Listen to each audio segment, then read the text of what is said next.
Welcome, everyone, and thank you for being here. It is the Infrastructure Services Committee of Thursday, February 20th, 2020. I would like to acknowledge that we are within the territory of the Sechelt First Nation. And we have an agenda. Do I see a motion to adopt the agenda? Amended agenda, I'm sorry. We have an amended agenda on our plates. I see a motion. Do I see a seconder? Do we have any further amendments or changes? Director Pratt. Yes, thank you. So there's two items of new business to put on this agenda. One we'll call COFI, C-O-F-I, and then the second item I'm just going to call it letters of congratulations.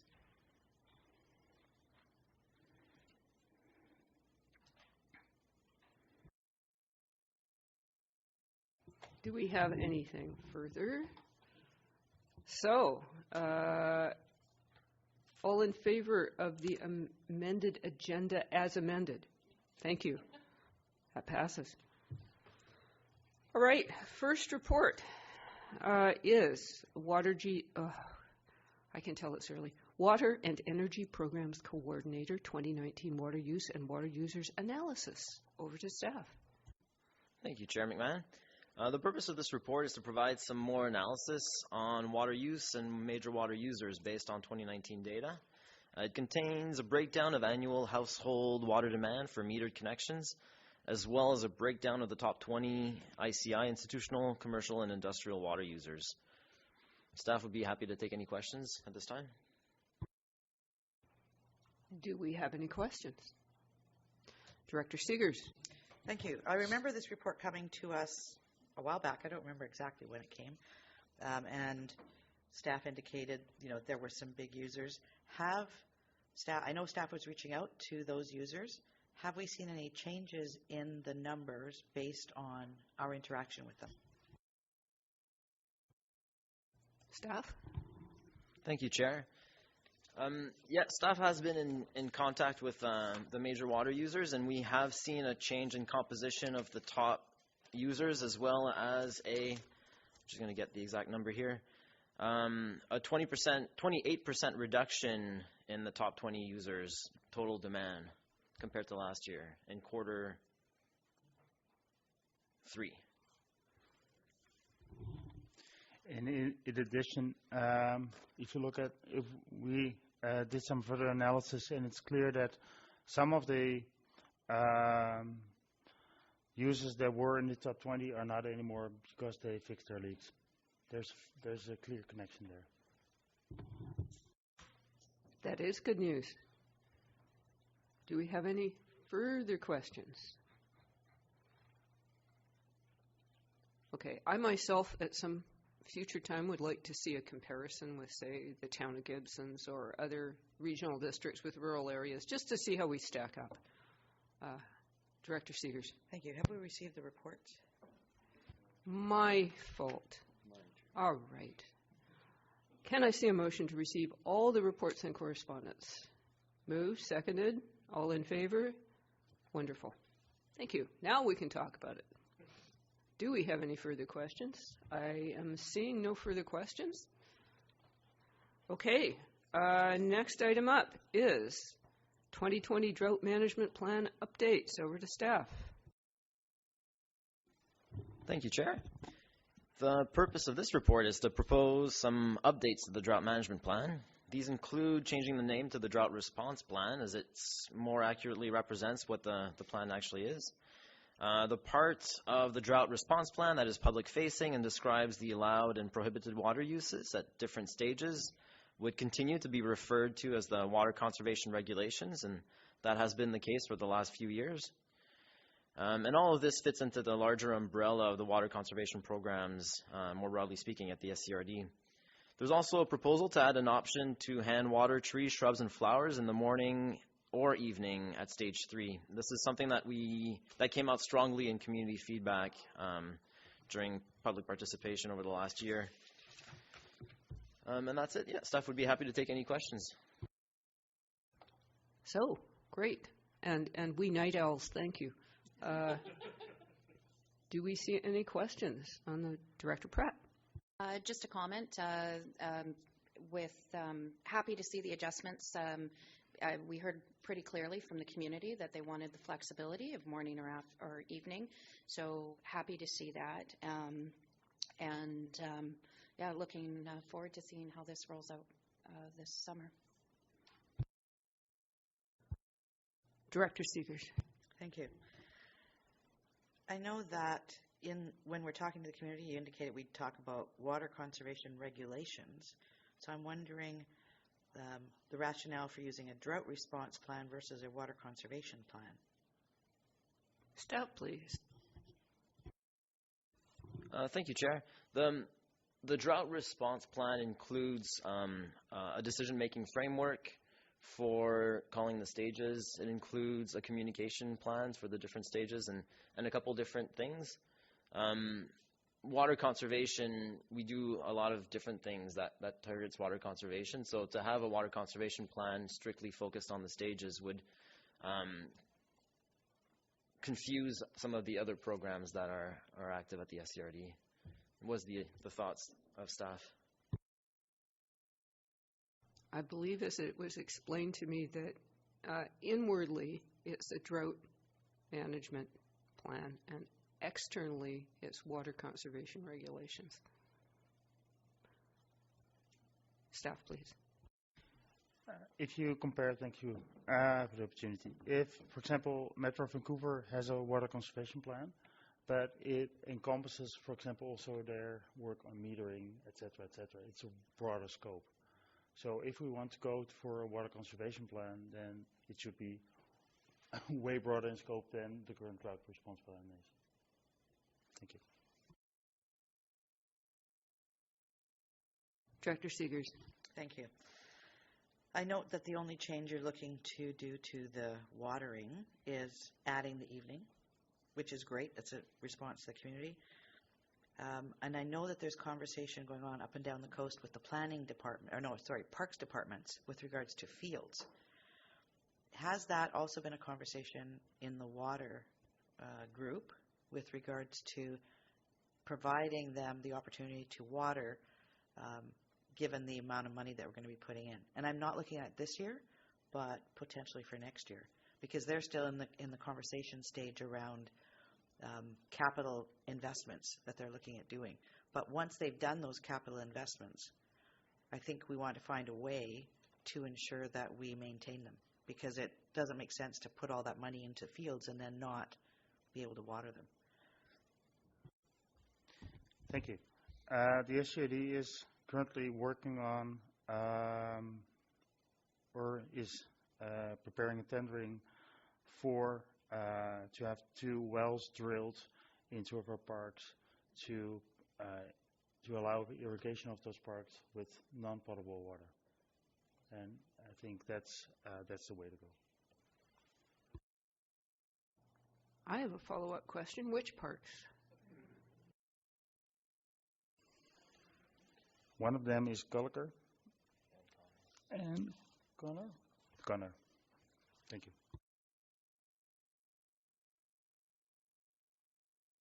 Do I see any motions? Director Hiltz. Sure. In regards to before I make a motion for the recommendations, in the request to the town of Gibson, does it need to specify Zone 3? This was a question. Because it's only Zone 3 that they would be following SCRD. So does the recommendation need to have Zone 3 specific or the whole town of Gibson's?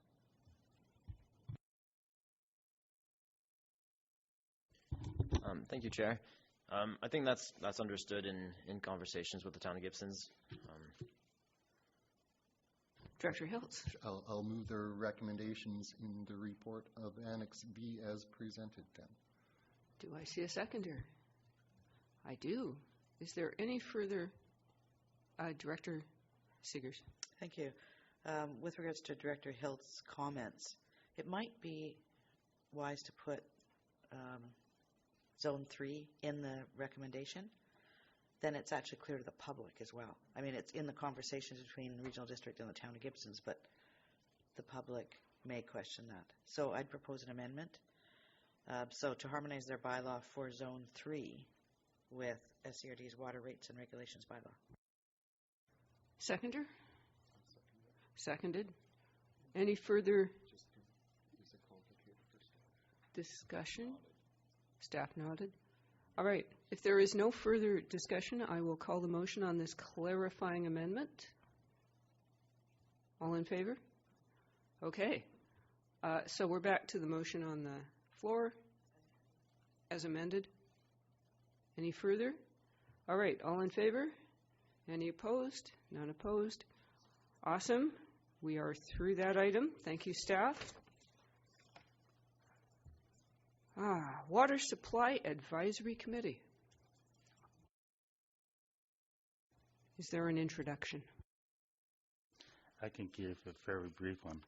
At the last committee meeting, Infrastructure Services Committee meeting, a report was discussed on watershed governance, and at that meeting, the staff report indicated that at the future committee meeting, options would be presented to enhance the water governance structure. And this report is really focused on what can we do, what can the SCRD do in short term to increase the engagements of residents in its water supply decision making. And when I talk about water supply, it includes conservation. So the proposal is to establish a water supply advisory committee that would be a citizen advisory committee to provide recommendations to the Infrastructure Services Committee meeting, ultimately to the board for adoption on water supply planning and conservation planning issues. Thank you.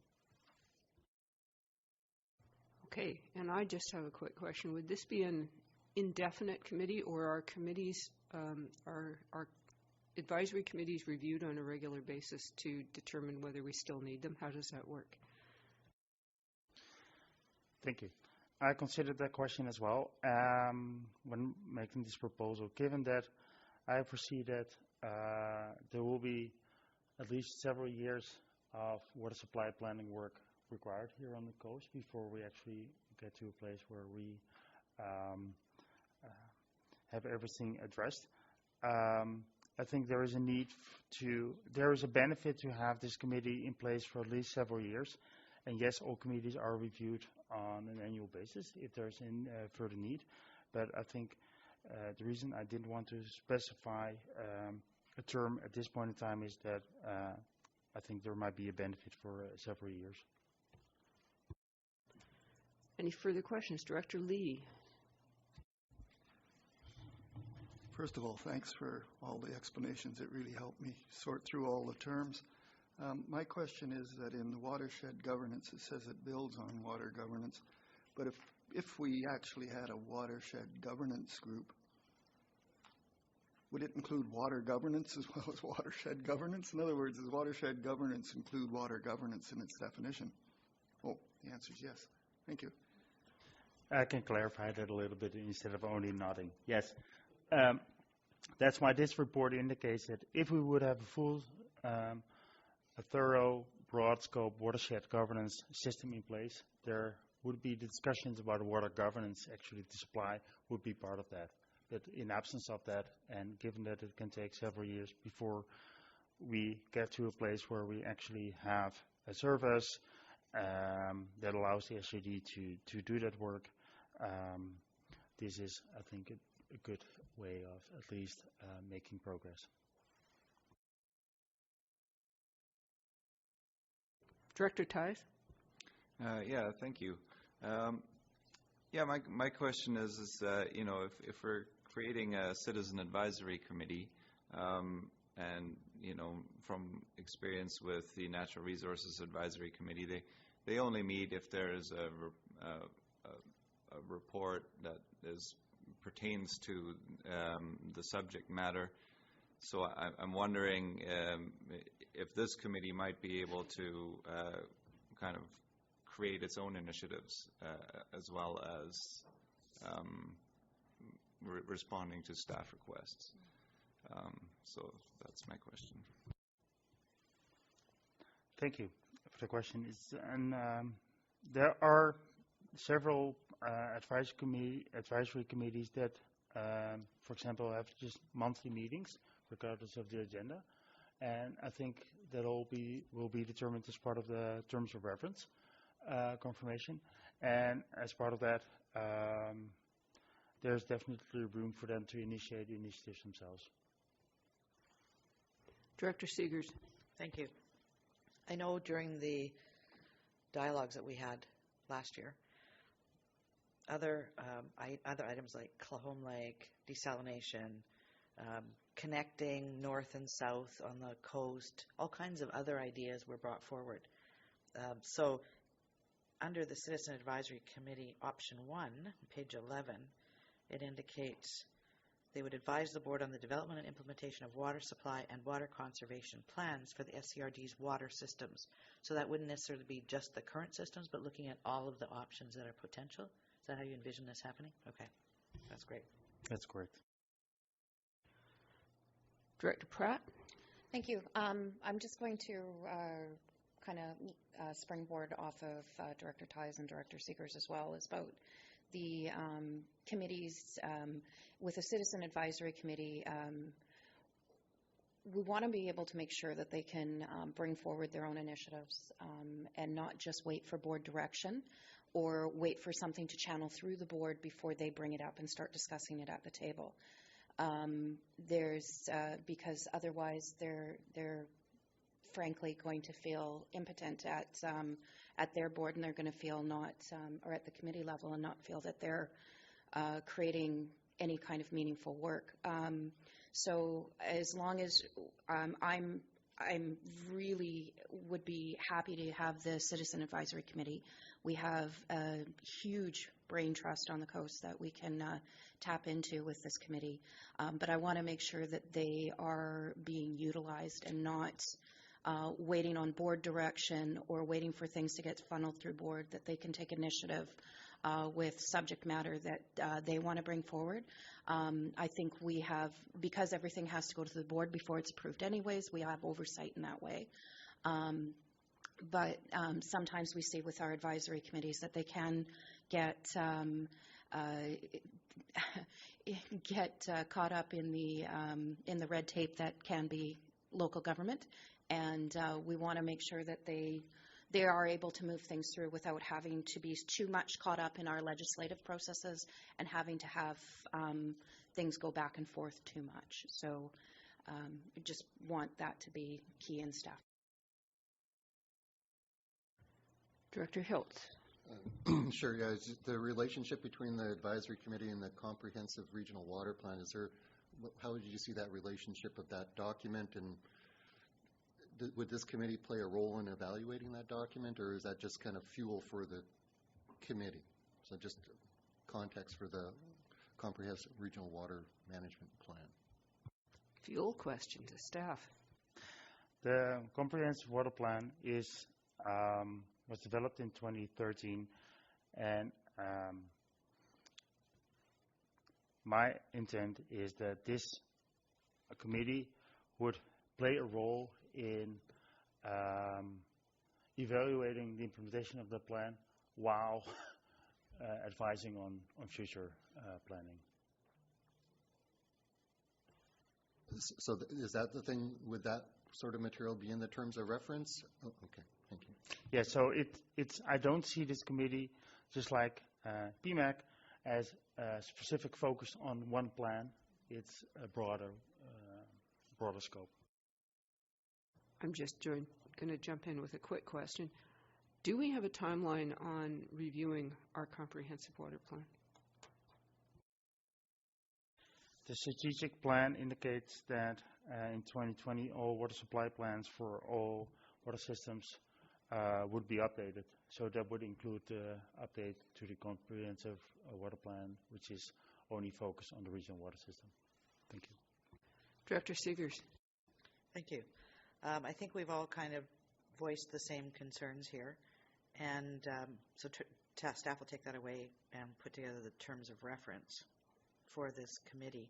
So I think when that comes back, we're all going to have a sharp eagle eye on what it says and make sure that it actually does what we want it to do. Well, we all want it to do, right? I know Director Lee has a hand up for a question. Once he's complete, I'll move the recommendations after that. Director Lee. All for this, but the first Water Supply Advisory Committee is anticipated for Q3 2020. Is there anything we can do to move that forward, establish a committee maybe, and get them involved in terms of reference? That seems like quite a while. I'm kind of impatient. I'd like to be going now. So. Timeline question. We are we're aiming to bring the terms of reference, if these recommendations will be approved, to bring the terms of reference forward in March. I hope that we can get it in March, otherwise it will be April. But then, of course, we need application to be application period, appointment by the board, and then scheduling of the first meeting. And then we're in the summer, so then we would have to see when we can schedule the meeting with all the members in attendance. So our intent is, if we can make it Q2, it will be Q2. Director Seegers. I'll move the recommendations as presented on page 9. Seconded. Any further comments? Seeing none, wait a minute. Within those recommendations, should we also specify that we want whether or not we want option 1 or option 2? Option 1. I'll second that amendment. Staff, please. There's one error in the terms of reference instead of terms and reference. All right, with a correction and an amendment. So are we voting on the amendment? All right, the amendment says option 1. All in favor? That passes. Back to the now amended and corrected motion. All in favor of that motion? And that passes too. Thank you very much. All right. Next up, Recycle BC Curbside Recycling Collection Eligibility Update. Yeah. Thank you. We received information, a letter from Recycle BC, that they've updated their eligibility criteria for curbside recycling services. And this report is to provide an update and include some options on next steps to be considered by the board. Thank you. All right, folks, rural directors. Director Ties. So I just want to clarify that this actually could mean that Area E and F could opt in at the same reduced rate as Area B and D? Yes, that is correct. Yes, speaking for Area E, this puts me on the horns of a dilemma, because when it was too expensive, it was easy to say no. When the price comes down, then it becomes more challenging.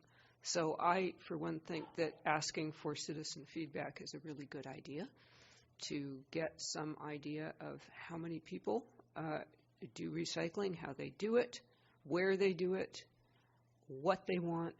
I would urge that any questionnaire include the projected cost and explain what would and would not be picked up by curbside, because it has a very narrow range of items that are picked up, and everything else would still have to be taken to recycling centers. Director Pratt. Thank you. So, yes, I would agree with what the chair has said about the clarity, because clarity is kind.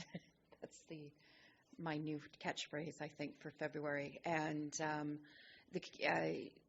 in some of my community conversations, there's everyone's really happy to hear about curbside collection for recycling until you delve a little bit deeper on and explain, okay, but it's not accepting this, it's not accepting this.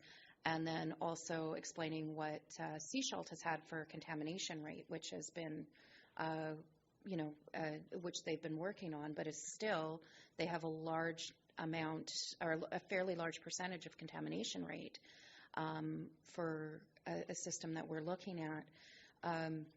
So I'm in favor of the questionnaire going out, but it's got to be very clear. And because what I'm hearing from my community, I'm hearing split right down the middle, it feels like. And if we're going to add a service in, we need to be really clear with them what it's going to cost, what it means, what it can be picked up. Because there, in my way of thinking, there's the other options of people can still self-haul, and what if private contractors come up with, with collection for, because there's other options there too. So I get concerned about putting too many services into rural areas where there's going to be a lot of driving of big trucks to collect items that we may end up having to throw all into a landfill anyways because of the contamination rate. I'm happy to move forward on, as I said, on the questionnaire with the residents, but it needs to be explicit within those questionnaires. Director Ties. Roberts Creek has expressed, at least through an informal Facebook survey to me, about 75% approval for curbside pickup, but it'd be good to get a little bit of a wider cast of the opinions. And 12% of our garbage apparently is stuff that could be picked up curbside. So that's a considerable amount, and I think it's worth investigating, especially with the subsidies that are available. So I'm also happy to move those recommendations. Sure. Did I hear a motion? Sure. Great. Is it seconded? Yes, it's seconded. I was just going to add that I would be interested in seeing an example of what a multi-stream curbside would look like for our area, because I'm sure that most people will visualize the gigantic bins from Seashalt, and it's all very nice in your urban setting. But as we know, the driveways in Roberts Creek are long and perilous, and cannot easily be navigated by large containers. So having a visual of what this could look like would be very helpful. Director Pratt. Thank you. I have a few questions before we go to a vote on this. So has this report been through PMAC? And if not, when will it be going to PMAC? Staff, please. This has not went to PMAC yet, but will go on the next agenda. Can we do bans at the landfill without offering a pickup service? Good question. Over to staff. That would essentially be a board decision to move forward with a ban and setting the level of services provided. Just another along the same line. If we do get into this curbside recycling collection,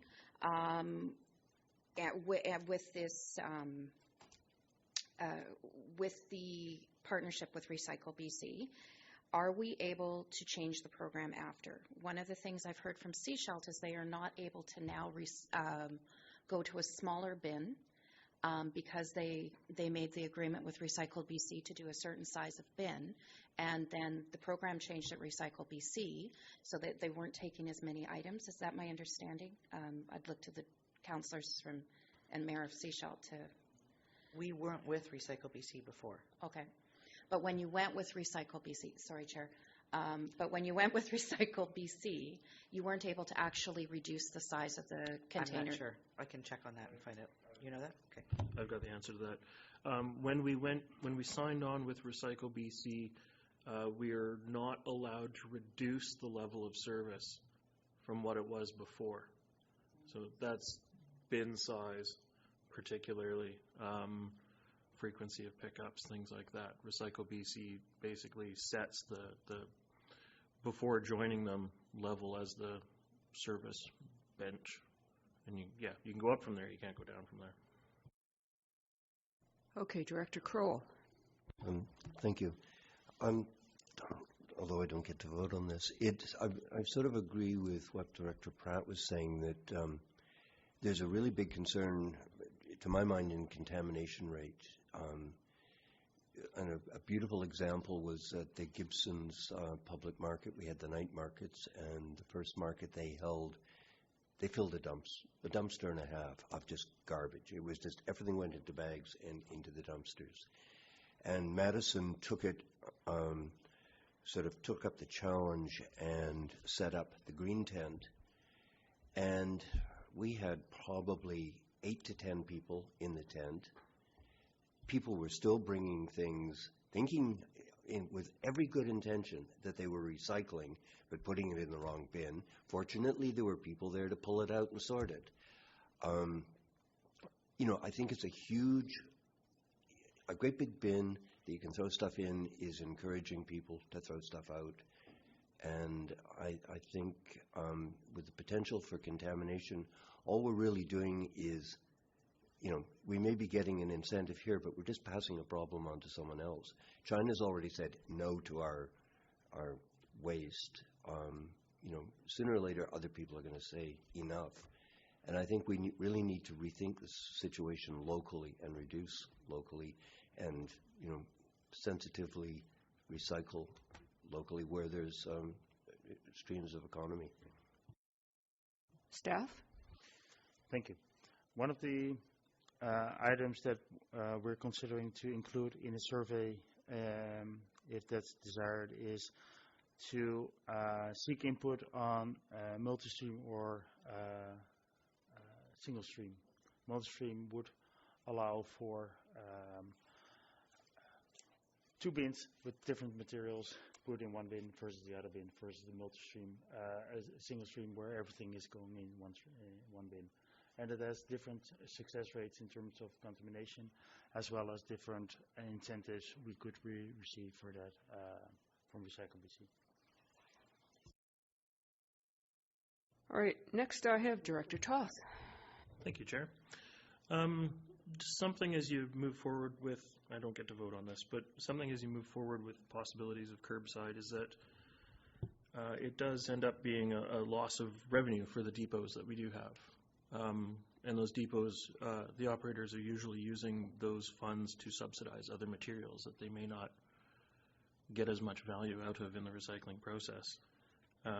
Contamination is nearly, non-existent with depots because you do have that constant supervision. You do have those bodies there to say, no, that goes in this bin instead. And the education level is quite good because of that. I do have one question for staff. And it was mentioned that something like 12% of our garbage is actually recyclables. And I swear I found it in this report before. When was the last time an actual garbage audit was done? Like, is it a regular ongoing thing, or is it done every few years? When was the last one done? Staff, please. Thank you. The first audit... Sorry about that. The first audit that the SDRD conducted was in 2014, and we are planning on a second audit to coincide with our update process of the solid waste management plan, so tentatively scheduled for 2021. So ultimately, the garbage audit that is feeding this data forward is 6 years old, and we don't know that we're necessarily solving a problem that exists anymore. Based on my observation of the dump, I'd say the problem still exists, but Director Pratt. I think the problem still exists, and it's interesting to talk to students at Half Moon Bay Elementary when I meet with their leadership group and ask them about recycling, and they're like, oh, we don't recycle, we don't do compost, we don't do anything. And it's like, oh, okay. It's a little, it is worrisome. The thing, I'm always going to go back to the contamination piece, because it's when we did the tour of Gibson's Recycling and seeing the garbage that had come in from, the commingled recycling that had come in from Seashelt, and this was not long after their program had started, and it was getting baled at Gibson's Recycling, and seeing things like shovels and suitcases and all these other items. And from listening to and going through perusing District of Seashelt, it sounds like there is still a certain amount of contamination that is happening. It's still fairly high. The last number I heard was estimated as high as 10 to 15% at least, and which is significant. So while I'm in support of finding out more from the community, because if the community wants a service and is willing to pay for an update or an increase in service, then of course let's do that. But I want to make sure that this is something they want and that they're very clear on what it is. Director Seegers. Thank you. So while we were talking contamination, I thought I'd get some actual data. So I reached out to our communications manager who puts that together. She replied and said, yes, it was quite high when we switched to Recycle BC. Now, part of that is because direct disposal or waste management at the time was taking more products than Recycle BC did. So there was a whole education piece that had to happen. So she said it was quite high when we switched, but it's much lower now. Still not at target, but better. It has dropped by 50% given the education we've done. We're still working on that. And she's saying non-accepted materials now is down to 6.85%. So we were quite high, right? We're working on it. Do you know what the target percent is at which things are rejected? Over to staff. I believe Recycle BC's target for recycling contamination is set at 3%.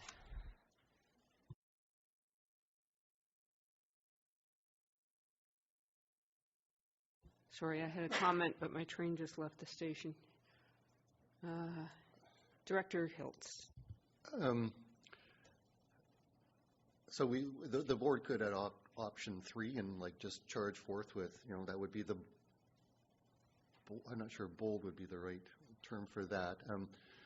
So we seem to be wanting to get more information, and I'm looking at option 1 that says maximum community engagement. I'm starting to wonder, is a questionnaire the appropriate tool for soliciting this information? I'm just asking staff, is we're going to, all our eggs are in the questionnaire basket, seems to be right now in terms of getting feedback from the residents. So is there other considerations for other ways to, it seems like it's getting a more complicated kind of thing than simpler. Recycling seems to get, curbside seems to be getting more complicated.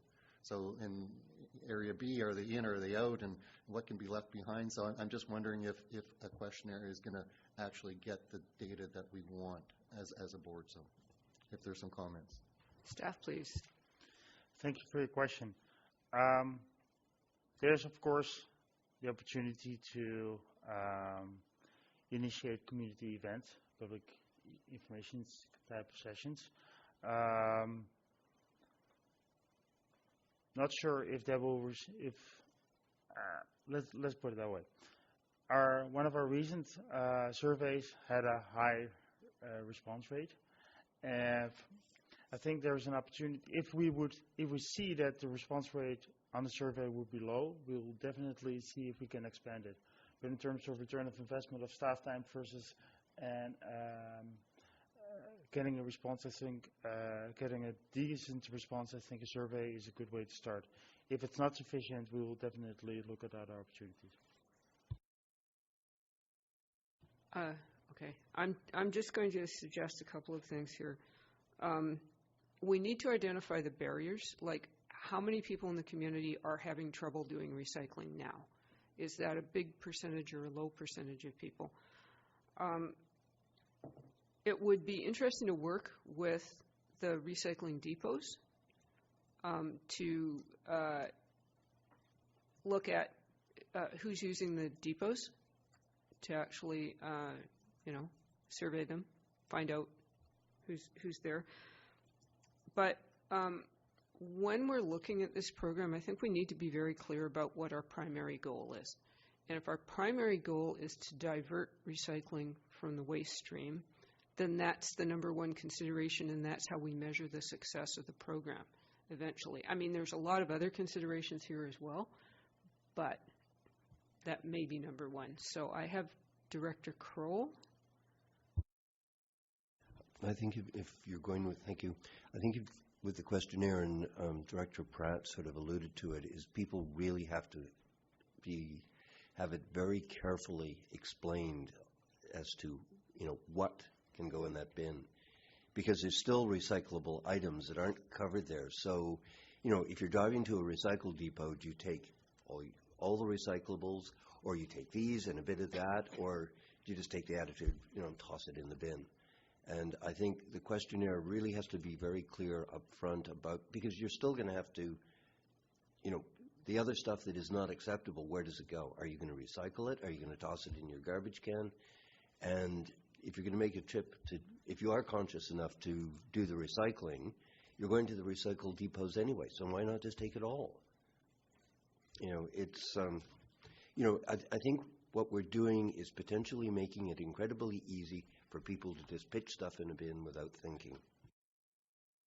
Director Seegers. Thank you. This is a question for staff with regards to the recommendations that are put forward on page 14. In the second part of that recommendation, it talks about initiating a questionnaire.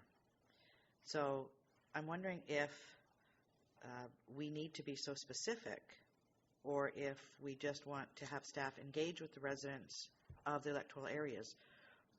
Are there budget implications, or, because what I see with this is that once you do the questionnaire, you would need to come back to us for approval to actually do the engagement piece.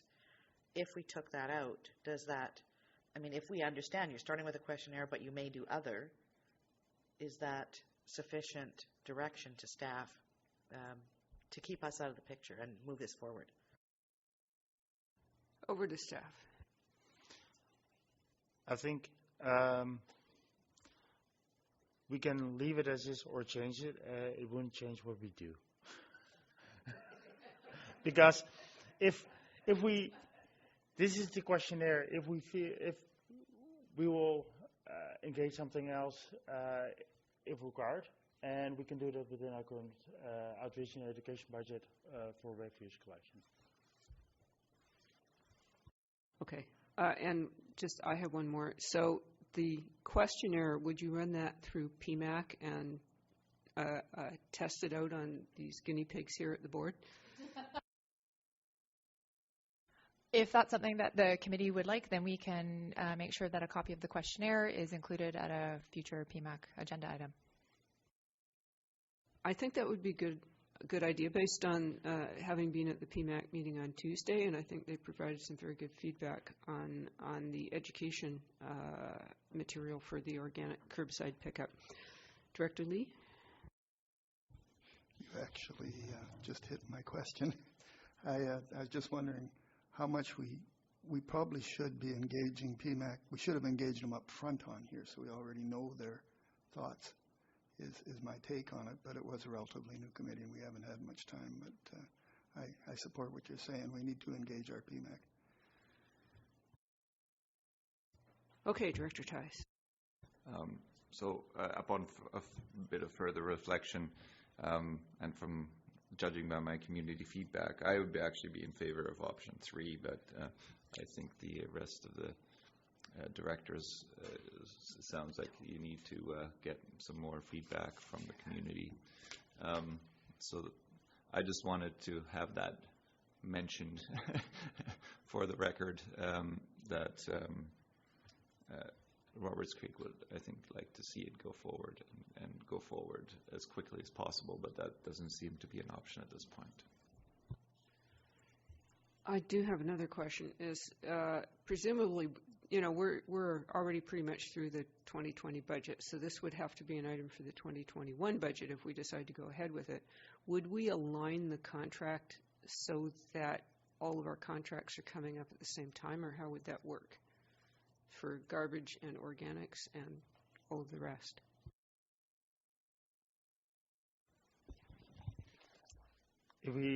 If a contract would need to be developed, that would be definitely one of the considerations. Yes.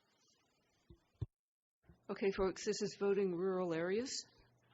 Do I see a motion from a rural area? We do? I'm sorry. That's how much. Was it seconded? Moved and seconded. Well, in that case, perhaps I should call the question. Maybe we should read out the motion. Yes, what is the motion?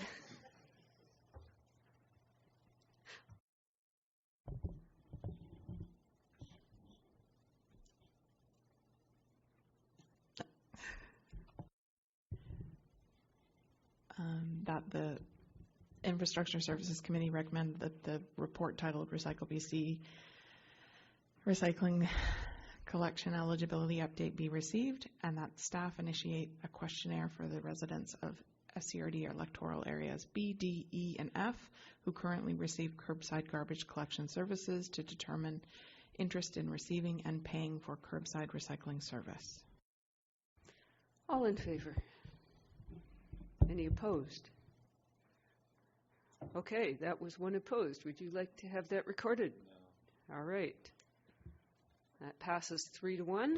And the next item up is commercial use of SCRD's green waste recycling program. Over to staff. Thank you, Chair. The purpose of this report is to provide some considerations regarding commercial use of the SCRD's green waste recycling program at all of the SCRD's green waste sites and provide options for the committee's consideration. And thank you, and staff welcome the opportunity to answer any questions the committee may have. Director Seegers. Thank you. Thank you to staff for all the information they're bringing forward. I think I would like to see the whole picture at some point.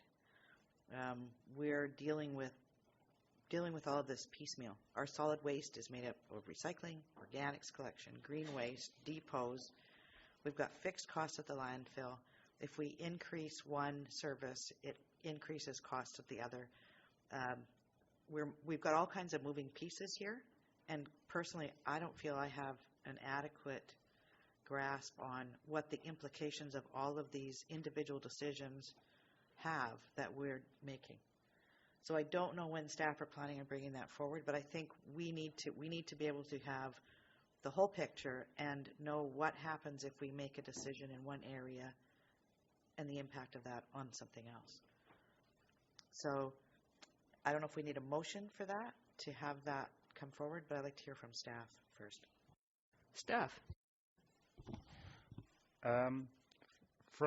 As a result of the last meeting, the board already made a recommendation for staff to provide an overview of services and funding, and we'll include, we can elaborate a little bit on that, and we're planning to bring forward that report at the next meeting. I would just like to point out that we keep looking at the green waste through the lens of the solid waste management program, but it is also a crucial part of the backyard burning initiative. And so Gibson's has banned backyard burning. So you have to have an option. And the rural areas have some degree of control on backyard burning as well. So we can't simply, ban burning and then not provide these kind of options. I was pretty happy with this suggestion. I just found that the dump-style trucks and trailers phrase was not working for me so well, because talking to staff, I understand that a sedan towing one of these little trailers would be fine, but it says here excluding dump-style trucks and trailers, and I believe the the words dump style apply also to the trailers. But just if we can clarify that a little for residents to make it more evident who is banned and who is not. Do we have any further? Director Lee. I think green waste is getting more and more expensive as we go here. I don't know if it actually has a value as dirt, which maybe is offsetting it a little bit from our contracts, but I think we do need to understand the whole picture. But once we get sufficient use of the green waste, perhaps we've got to start considering some user pay, because we're funding it with general taxation, and it became a tool originally to stop backyard burning. But if we've got an effective ban on backyard burning, maybe we can start thinking about user pay, because people that are living in places where they have no green and they never use it are paying through taxation. And we're going to have a pickup of small-scale green waste, which probably is good for everybody.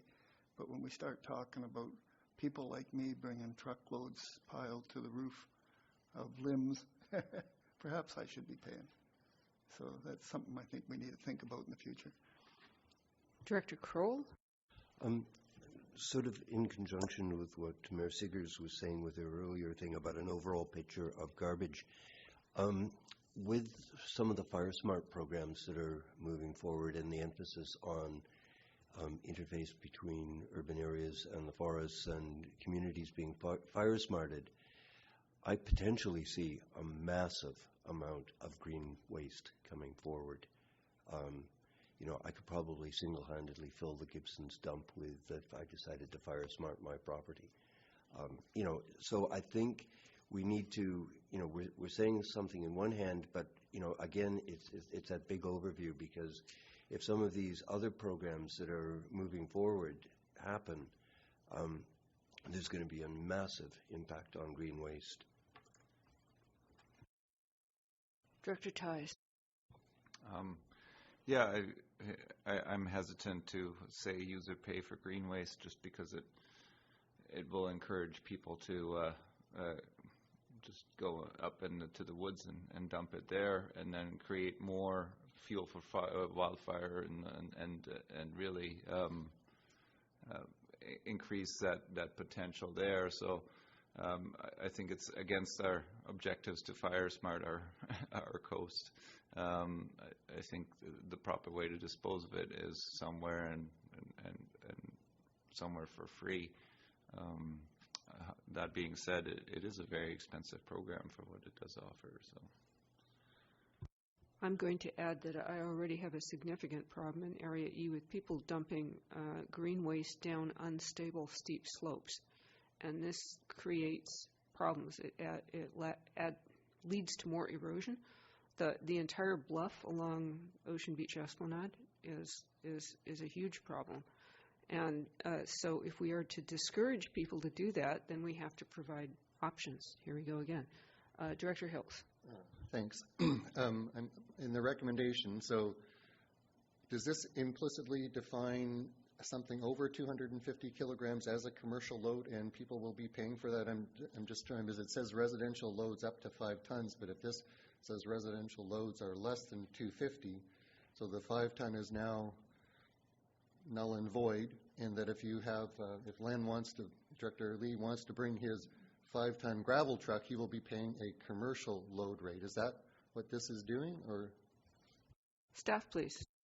Thanks for the question. The intent is any green waste load over 250 kilograms would be subject to the tipping fee at the Pender Harbour Transfer Station or other disposal areas such as Sailor Soils or at the Seashell landfill. The 250 kilograms is based on typically our loads that we see on the sites that do have scales rarely exceed that amount based on the restrictions of the Green Waste Program in terms of the size of the branches, et cetera, that are accepted. So the follow-up, so that 5-ton wording will be gone then? Okay, thank you. And so in Gibson's, loads that are too large and are turned away would go to Elphinstone Aggregates. Is that correct? They would be directed there, because we know that those larger stumps, etc., could be disposed of at. But it would be outside of the program, of course.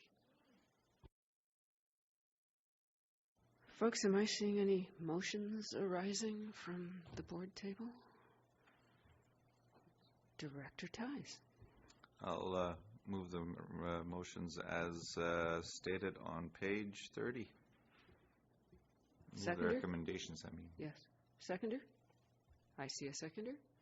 Do we have any further discussion, Director Lee? I like the answer about if I get my truck too loaded that I'm going to be, that's a good answer. And I realize our problem really is not having a scale in the Gibsons area, isn't it? That's really what we're talking about here. How much is a scale? And is there other uses for it other than just this green waste? Staff, please. Thank you for the question. A scale is one cost. An additional permanent operator scale attendant is the second cost that will be required. So yes, there will be an additional cost. Scale, my recollection, anywhere from $50,000, $75,000. But in addition, there is an ongoing cost for, of course, operating maintenance as well as a site attendant to maintain the scale.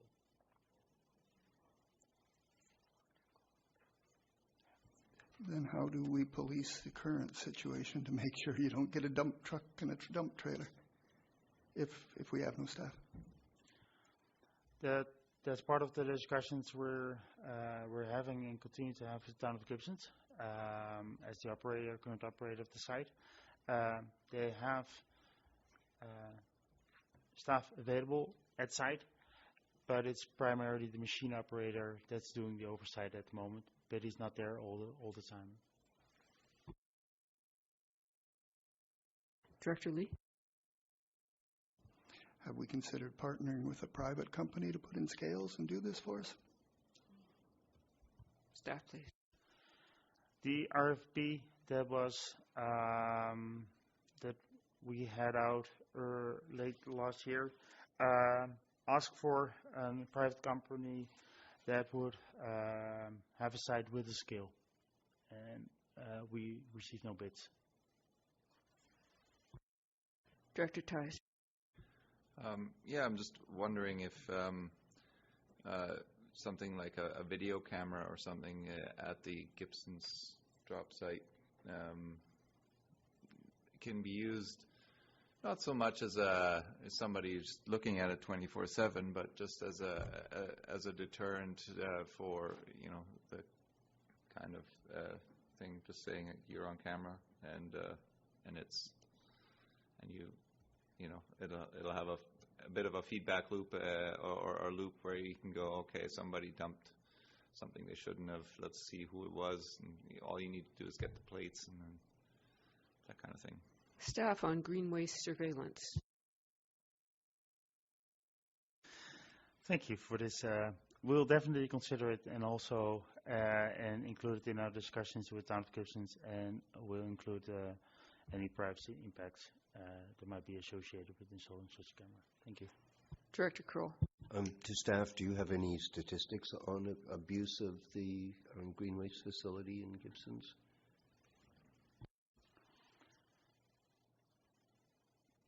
I would not.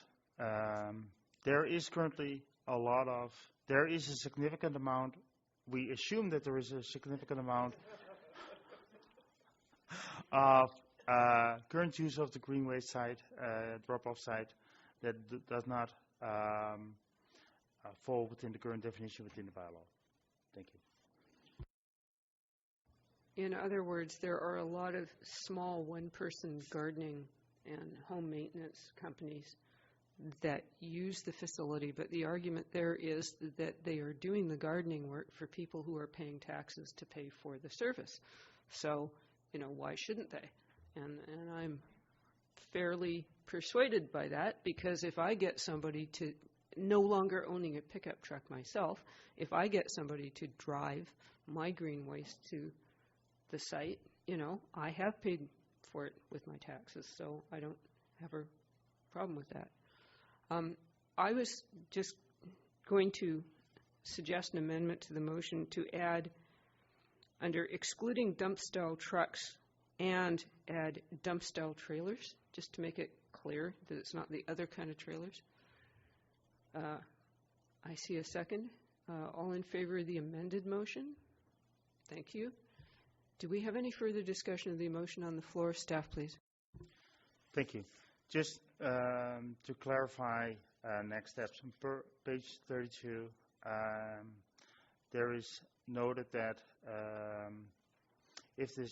because of the financial implications and because of the uncertainty around the level, we will continue to have discussions with Town of Gibsons and others on the potential financial impact, and we'll bring back a report around that at the future committee meeting.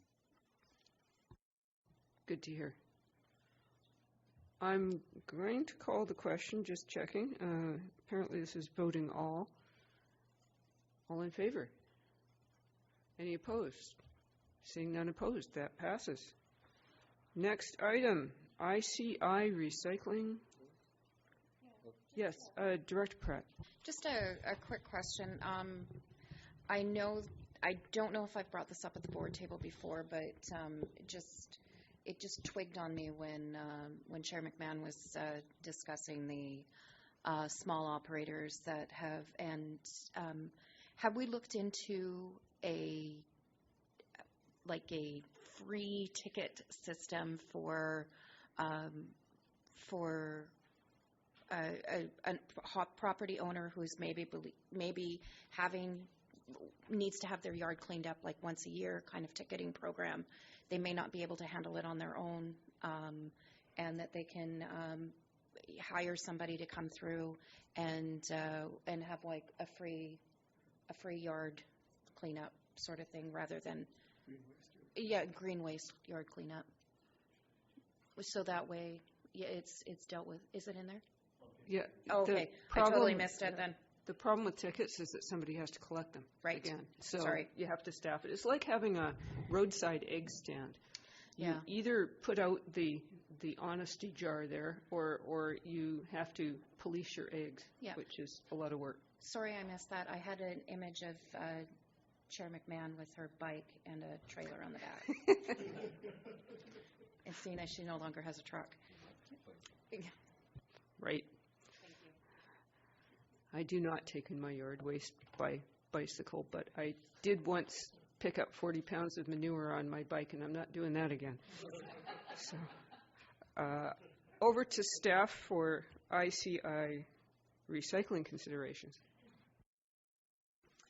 Thank you, Chair. The purpose of this report is to provide some considerations regarding industrial, commercial, and institutional, or known as ICI, recycling on the Sunshine Coast, and provide options for the committee's consideration. And thank you, and staff welcome the opportunity to answer any questions the committee may have.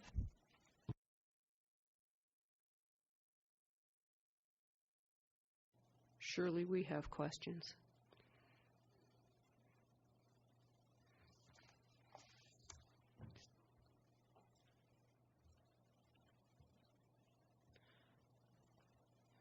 Director Seegers. Thank you. I don't have any questions. I think when things changed here on the coast, I think as a board we were looking to staff to identify, are there any other options that could be brought forward at a reasonable cost to provide support to this? And my reading of this report is not really. So this is just to close the loop, I think, back with us. Staff, please. Thank you. The recommendation, as presented at page 31, talks about a letter to BC Ministry.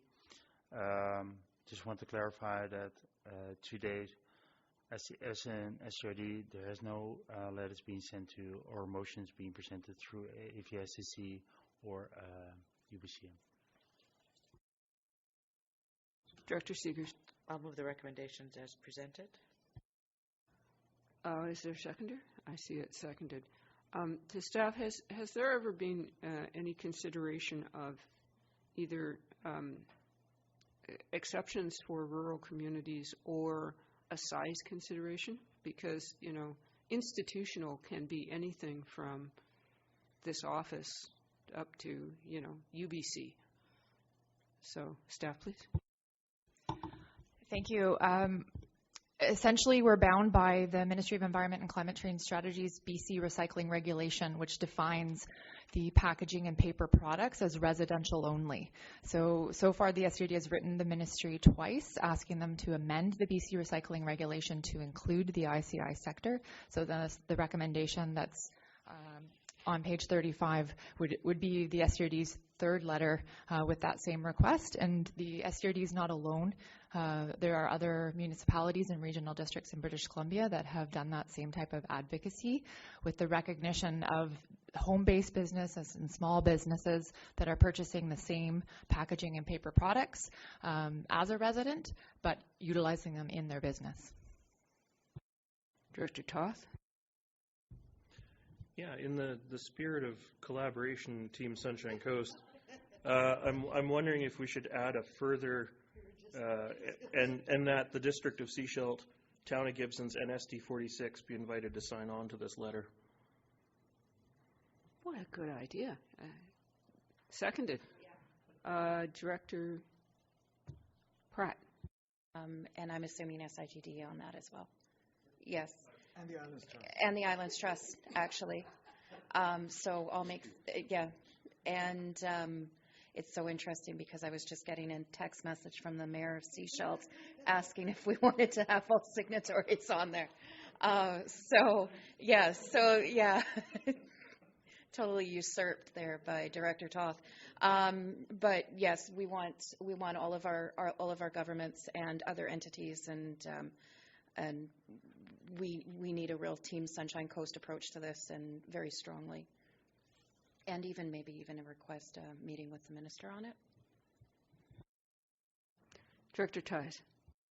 I'm also wondering if we should add and that we put together a motion at UBCM or a resolution at UBCM for that.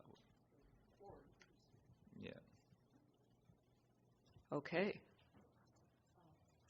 Second those amendments. Are we crystal clear what all our amendments are? Okay. Just we're getting everybody involved in this. I'm just going to ask, since Gibson's Recycling is here in the audience, if there's any observations you'd like to add to our debate.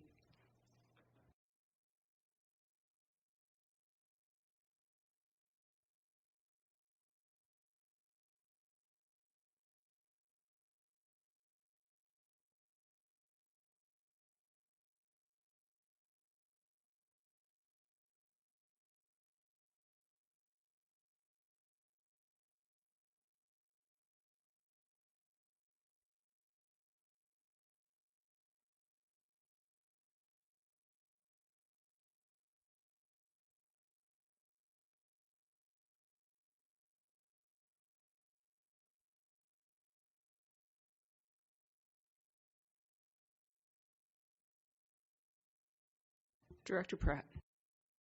I was just going to ask specifically around ICI and the industrial, commercial, and institutional recycling, what kind of implications we would have with the depots. That would probably be a better question for Robin. She's quite clear. It's their recycle BC contract is here there. Obviously, how it was before is if we were equal to apply for ICI, there would be a reduction in the bonuses that you would get from recycle BC, but if it's all Staff, please.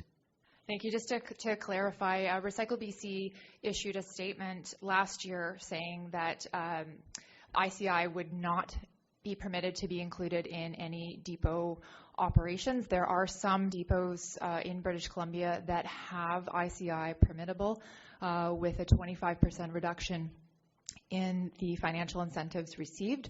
So at the time that those decisions were made, which I believe were in 2013, the board at the time decided, based on that financial incentive reduction, to move forward with residential only.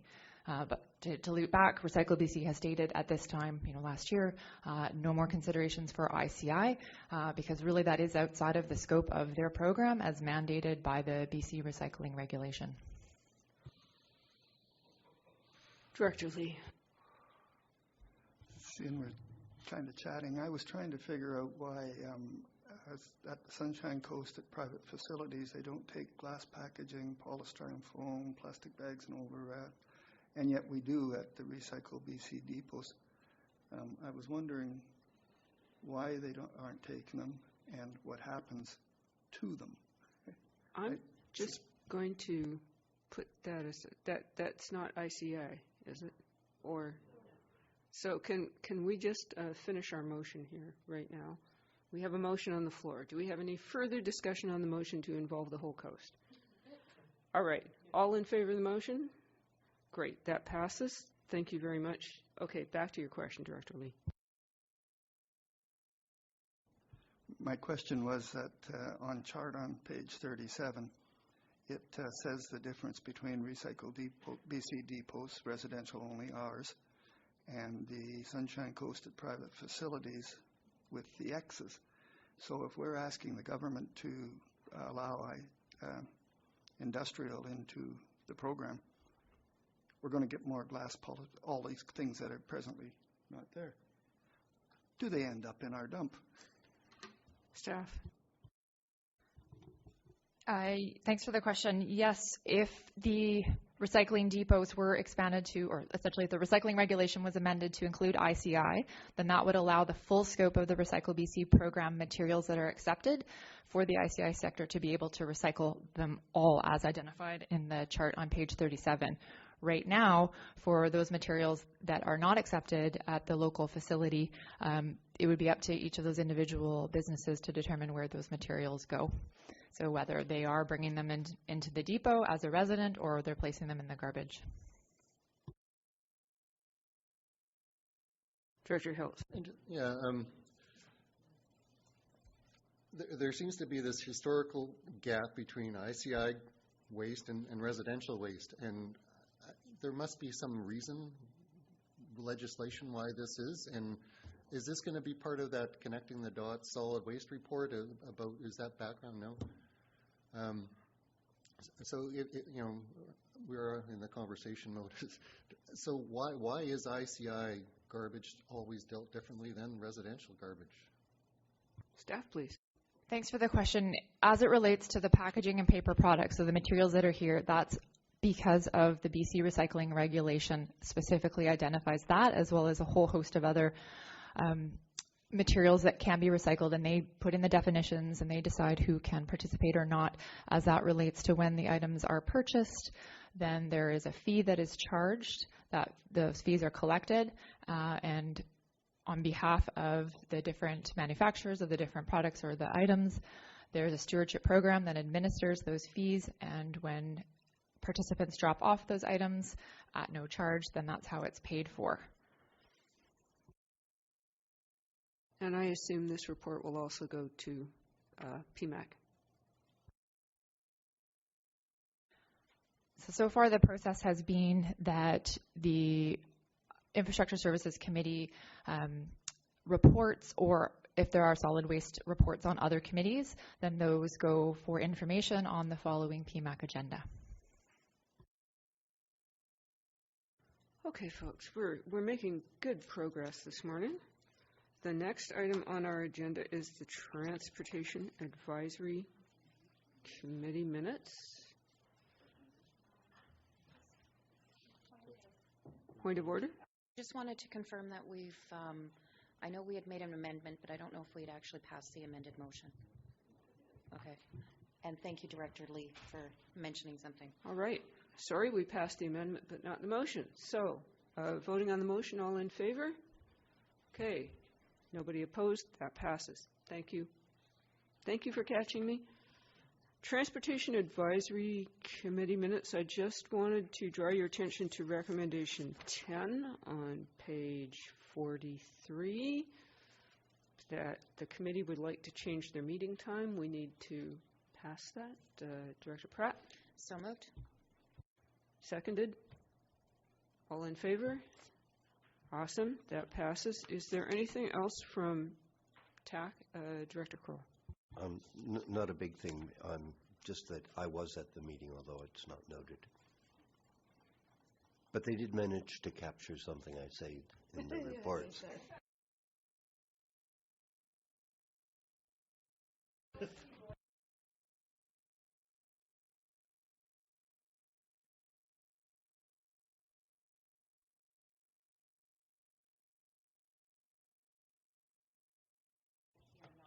Okay, next item on our agenda is added to the amended agenda. That is the library funding apportionment. Staff like to talk to that? Very briefly, it's as part of doing the budget validation, we realized that there wasn't a formal recommendation to confirm the contribution from Area D library service for the Gibsons and District Public Library from round one. So that's the purpose of this particular report, and there's a recommendation included for consideration. Director Tyus? I will move that recommendation on page 44A. And I see a seconder. Is there any discussion of the recommendation? All in favor? All are in favor, none opposed. Good. Thank you very much. Next item on the agenda is communications. We have a letter about wastewater. I believe this has already been discussed. Over to Director Pratt. Okay. So this was, I believe Kyle has likely already responded to this. It's just it's one of the many letters that we received. It's just the way it came in. It ended up coming into an agenda package. So it's pretty indicative of, and we've already moved far beyond what's happened here with where the board direction was on all of this from the time that this letter was written to where we are now. So it's already been responded to by staff. So I don't know if there's anything else we need to do at this time. Okay, next item is the letter from the Capilano students. I noticed that our expert on Capilano students left, so we're all by ourselves. As a former Capilano student, I can tell you that the whole issue of bus passes for post-secondary students has been out there for at least 40 years, being argued over. Is there anything further we want to say on this matter? Director Pratt. So just to follow up, I did speak with a representative from the Capilano Union, Students Union, and told him at that time that I gave him the board direction that we had with looking at the K-12 sector on the coast first, and so we can certainly respond to this formally. So I guess technically, as I found out earlier today, we need to have a board resolution for a response on SCRD letterhead. So so I'd just like to move that the committee direct the chair to respond on behalf of the board. I see that seconded. Any further Director Seegers? I guess I'd wonder what you'd say. What I would say is thank you for your letter, and this is board direction at this time with the pilot project that we've directed staff to work with, and essentially it'd be the resolution from that's gone through with the pilot project for the 50 student passes. So, and that we would keep them in the loop of any further developments.